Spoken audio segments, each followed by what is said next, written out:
Good afternoon everyone. Good afternoon. সকলে কেমন আছি? ভালো। তো আমি বিশ্বাস করি আজকের এই ইভেন্ট আপনাদের প্রত্যেককে খুব শিক্ষণীয় এবং সুন্দর হবে।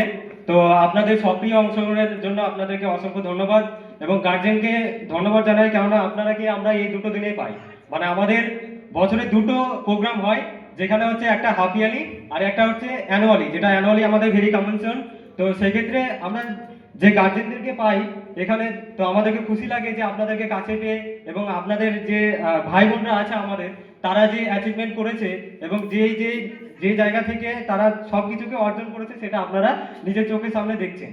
তো এই যে বিষয়গুলো, আমি নিজে যদি আমার কথা বলি, আজকে আমার জার্নি হচ্ছে লাস্ট 3 বছর থেকে আমি এই নেক্সট একাডেমি থেকে নিজের যে কেরিয়ার সেটাকে আস্তে আস্তে বিল্ড করছি। এবং আমি একটা ছোট্ট গ্রাম থেকে উঠে এসেছি, যেটা হচ্ছে লালবাগের পার্শ্ববর্তী গ্রাম বুদিয়া গ্রাম থেকে। তো সেখান থেকে কোনো একটা বন্ধু থ্রু এখানে আসা এবং এখান থেকে বুঝতে পারা যে স্যাররা কত সাপোর্ট করে, এবং এখান থেকে একটা কেরিয়ারের জায়গা আছে, যেখান থেকে অন্তত একটা সাধারণ ফ্যামিলি থেকে বিলংস করার পর তার কাছে কোনো জায়গা থাকে না বা কোনো রকম পোটেনশিয়াল কিন্তু অন্য জায়গায় থাকে না, কিন্তু এইটাই একমাত্র জায়গা যেখানে একটা সাধারণ ফ্যামিলি থেকে বিলংস করার পরও সে নিজেকে একটা ভালো জায়গায় সাইন করতে পারে, নিজের কেরিয়ারটাকে ভালোভাবে বিল্ড করতে পারে। তো এই ভাবনা চিন্তা নিয়ে ফার্স্ট বছর যখন হয়েছিল, বাড়ি থেকে অনেক তাড়াবানা, মানে মা হয়তো আজকে আমার সামনে আছে, কিন্তু মা বাবা অনেকে, পাড়ার প্রতিবেশী থেকে শুরু করে সবাই এরকমও বলেছিল যে তোর দ্বারা হবে না, তুই কিছু করতে পারবি না, অনেক নেগেটিভ শুনিয়েছিল, বলেছিল যে তোর মতো ছেলে কেউ করতে পারে, ভবিষ্যৎ হবে, তুই কি দীঘা অফার ধরতে পারবি, তুই কি গ্যাংটক অফার ধরতে পারবি, তুই কি বড় কেরিয়ার করতে পারবি। একটা সাধারণ ফ্যামিলি থেকে স্যার যেটা বলছিলেন, এটাই আমাদের সব থেকে বড় সমস্যা, যে বাবা মা বুঝতে পারে না যে এটা আমার মানে প্রোডাক্ট, সে কতদূর যেতে পারে। তো সেই জায়গা থেকে আপনারা বিশ্বাস করবেন, আপনার মেয়েরা যদি এই জায়গায় ভালোভাবে নিজের কেরিয়ারটা করার চেষ্টা করে তাহলে অবশ্যই হবে। এবং আমি এটা মনে করি, আমার ব্যক্তিগত ভাবনা যেটা হচ্ছে, প্রত্যেকটা মানুষের মধ্যে পোটেনশিয়াল থাকে সে বড় হওয়ার, কিন্তু সেই পোটেনশিয়ালটাকে কেউ কাজে লাগায়, কেউ লাগায় না। পোটেনশিয়াল বলতে কি, আজকে দেখুন আপনার মেয়ে বা ছেলে যদি এখানে কাজ করছে, তাহলে তার পোটেনশিয়াল কিন্তু বড় হওয়ার মতো আছে, কিন্তু আমরা এই জায়গায় কোনো কারণবশত সেই পোটেনশিয়ালটাকে মেরে ফেলি। এবার আজকে যদি উদাহরণস্বরূপ বলি, আজকে আমাদের ওয়ার্ল্ডের রিচেস্ট পারসন নাম্বার 1 সে হচ্ছে এলন মাস্ক।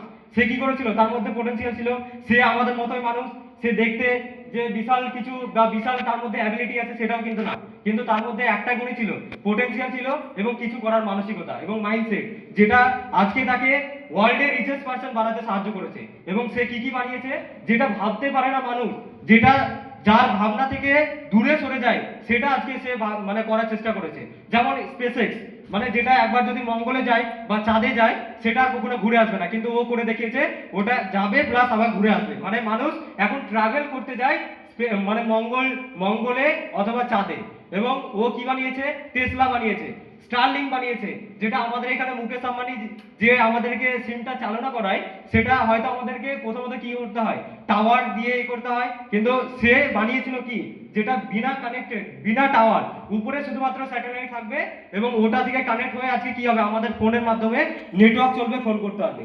তো ওর এই যে ভাবনা চিন্তা, ওকে হয়তো আমরা বলতে পারি যে এ তো খ্যাপা, এ তো পাগল, এ তো খ্যাপা হয়ে গেছে, লোকে তাকেও অনেক কিছু বলেছিল, কিন্তু ও ভেবেছিল আমার মধ্যে পোটেনশিয়াল আছে এবং মাইন্ডসেট আছে, আমি সেটা করে দেখাবোই। তার জন্য কি করেছে, আজকে করে দেখাতে পেরেছে। সেম পোটেনশিয়াল আমাদের প্রত্যেকের মধ্যে আছে, শুধু আমরা ভাবতে পারি না, এটা আমাদের সমস্যা। এবার এর জন্য আমাদের কি করতে হবে, ভাবতে হবে, এবং ভাবার সঙ্গে সঙ্গে সেই অ্যাকশনটা নিতে হবে, যে অ্যাকশনটা নিলে আমাদের কেরিয়ারটা গ্রোথ পাবে। এবার এই গ্রোথটা তখনই পাবে, অ্যাকশন নেওয়ার সঙ্গে সঙ্গে বাবা মাকে মানে বাবা মা যে আশা নিয়ে আজকে আমাদেরকে পাঠাচ্ছে, যে ভাবনা চিন্তা নিয়ে পাঠাচ্ছে, সেটাকে সার্থক করতে হবে। তার জন্য আজকে এই ইভেন্ট বা এই যে আমাদের হাফ ইয়ারলি রিকগনিশন প্রোগ্রাম, সেখান থেকে সবাইকে একটা শপথ নিতে হবে যে আগামী দিনে আমরা একসঙ্গে হাতে হাত রেখে যতটা জার্নি এবং যে যতটা পেতে চায়, যার জীবনে যতটা ড্রিম আছে এবং স্বপ্ন দেখে, যে স্বপ্নকে ফুলফিল করার জন্য, সেটা অবশ্যই তাকে পেতে হবে। তার জন্য আমরা করবো তো, করবো তো, আওয়াজ পাচ্ছি না, শুনতে পাচ্ছি না, করবো তো, এটা আমাদেরকে করতে হবে। মানে বাবা মা চাই, প্রত্যেকটা ঘর থেকে বাবা মা আসে, মানে বাবা মা এটাই চাই যে আমার মেয়ে কিছু করুক, আমার ছেলে কিছু করুক, কিন্তু আমরা এমন ছেলে যে ছেলে আজকে অনেক অনেক জায়গায় ঘুরে বেড়ায়, অনেক অনেক ক্ষেত্রে আমরা টাইমকে স্পেন্ড করে দিই, টাইমকে লস করি, সেটাকে কাজে লাগিয়ে আজকে কি করতে হবে, এই যে মঞ্চ, এই মঞ্চে হয়তো আমরা আজকে এসেছি, কিন্তু তোমাদের প্রত্যেককে একটা একটা করে সবাইকে যাতে এখানে এসে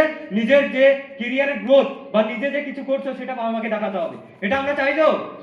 ইয়েস, এটাই করতে হবে। তো আমি এইটুকুই বলে আমার মানে সংক্ষিপ্ত বক্তব্য শেষ করছি এবং আমি আমার যে মাইক সেটাকে হ্যান্ডওভার করছি স্যারের কাছে। Thank you.